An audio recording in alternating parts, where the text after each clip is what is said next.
नमस्कार. महाराष्ट्रातील तमाम महिला भगिनींचं आपल्या चॅनल हर रोज नयावर स्वागत आहे. लाडकी बहीण योजनेची अतिशय महत्त्वाची माहिती आजच्या व्हिडिओमध्ये आपण पाहणार आहोत. बघा, सर्व महिलांना पैसे या ठिकाणी येणार आहेत, तर त्याची दमदार अपडेट आपण या ठिकाणी पाहणार आहोत. अतिशय महत्त्वाची माहिती आहे.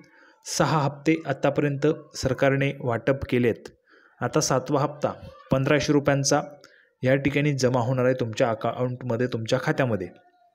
तर आता हा 6वा हप्ता जो आहे तो जमा झालेला आहे. 7वा हप्ता केव्हा जमा होईल त्याची महत्त्वाची माहिती आपण या व्हिडिओमध्ये पाहणार आहोत. म्हणजेच जानेवारीचा हप्ता 7वा हप्ता आहे.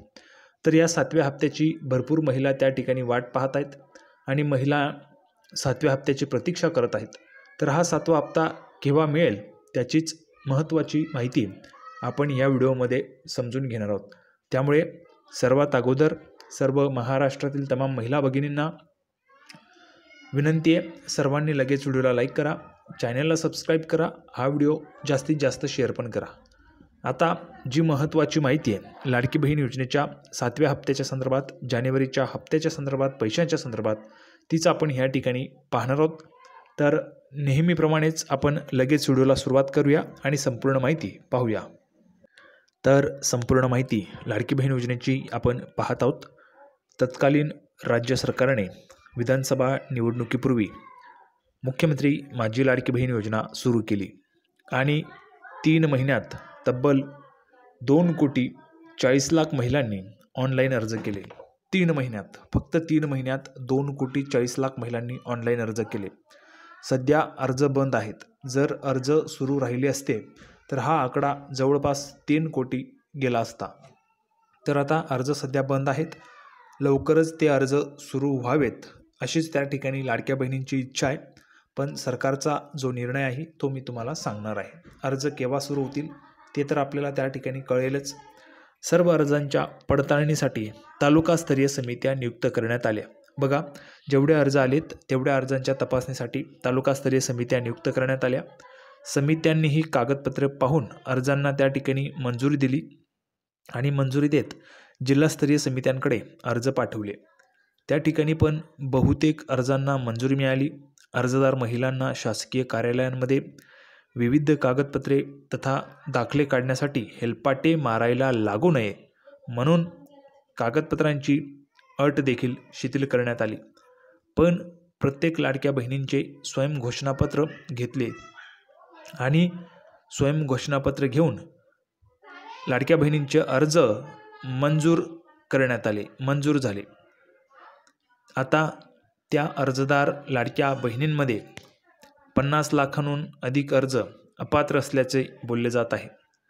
पण राज्यातील सर्व जिल्ह्यातील अर्जांची सरसकट पडताळणी अंगलट येऊ शकते. म्हणून ज्या जिल्ह्यातून योजनेतील अर्जांच्या संदर्भात तक्रारी येतील तेथील अर्जांचीच फेरपडताळणी करण्याचा निर्णय ठरल्याचेही आयुक्त कार्यालयाकडून स्पष्ट करण्यात आले. अर्जांच्या पडताळणीसाठी राज्यस्तरावरून कोणतेही स्वतंत्र आदेश दिले जाणार नाहीत. तक्रारींच्या अनुषंगाने जिल्हास्तरावरील अधिकाऱ्यांनी त्या संदर्भातील निर्णय घ्यायचा असल्याचेही महिला व बालविकास विभागाचे आयुक्त कैलास पगारे यांनी सांगितले. महिला व बालविकास विभागाचे आयुक्त कैलास पगारे यांनी स्वतः माहिती दिली. आता जानेवारीचा हप्ता 7वा हप्ता केव्हा येईल? तक्रारी आल्यावरच पडताळणी होईल. मुख्यमंत्री माझी लाडकी बहीण योजनेतील सर्व अर्जांची सरसकट पडताळणी होणार नाही.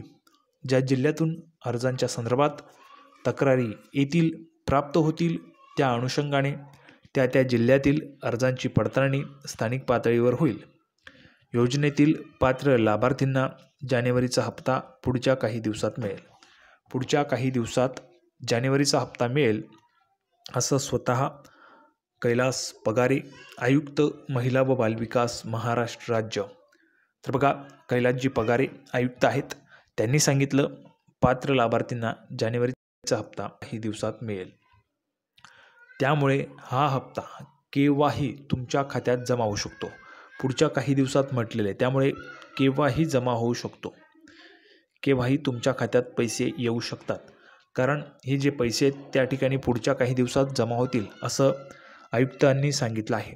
त्यामुळे केव्हाही तुमच्या अकाउंटला पैसे जमा होऊ शकतात.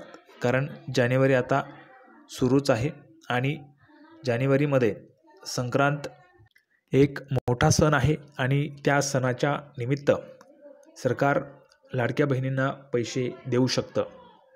त्यामुळे लाडक्या बहिणींना जानेवारीचा हप्ता हा केव्हाही जमा होऊ शकतो. त्यामुळे ज्या महिलांना पैसे येतील त्यांनी पैसे आलेत असं लिहून पाठवा. ज्यांना आले नाहीत त्यांनी आले नाही असं लिहून पाठवा. ठीक आहे. पुढे बघा, तक्रारींचं स्वरूप. कुटुंबाकडे स्वतःच्या मालकीची 4 चाकी वाहन असूनही अनेकांचे योजनेच्या लाभासाठी अर्ज आलेले आहेत. आता तुमच्याकडे पण 4 चाकी वाहन आहे का ते तुम्हाला कमेंट बॉक्समध्ये सांगायचं आहे. एका कुटुंबातील दोघींनाच अर्ज करण्याची अट असून तरी पण अनेक कुटुंबातील 2पेक्षा जास्त महिलांनी अर्ज केलेले आहेत. त्यामुळे ह्या काही तक्रारी त्या ठिकाणी महिला व बालविकास विभागाला प्राप्त झालेल्या आहेत.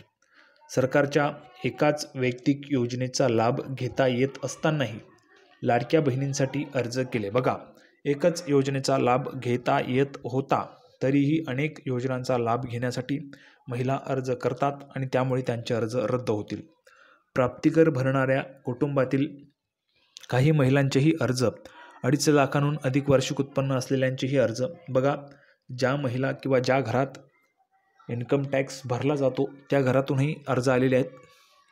काही महिलांच्या घराचं उत्पन्न 2.5 लाख रुपये आहेत वार्षिक उत्पन्न, तरी पण त्या घरातून अर्ज आलेले आहेत. अशाही काही तक्रारी या सरकारकडे आलेल्या आहेत आणि त्यामुळे सरकार तपासणी करू शकतं.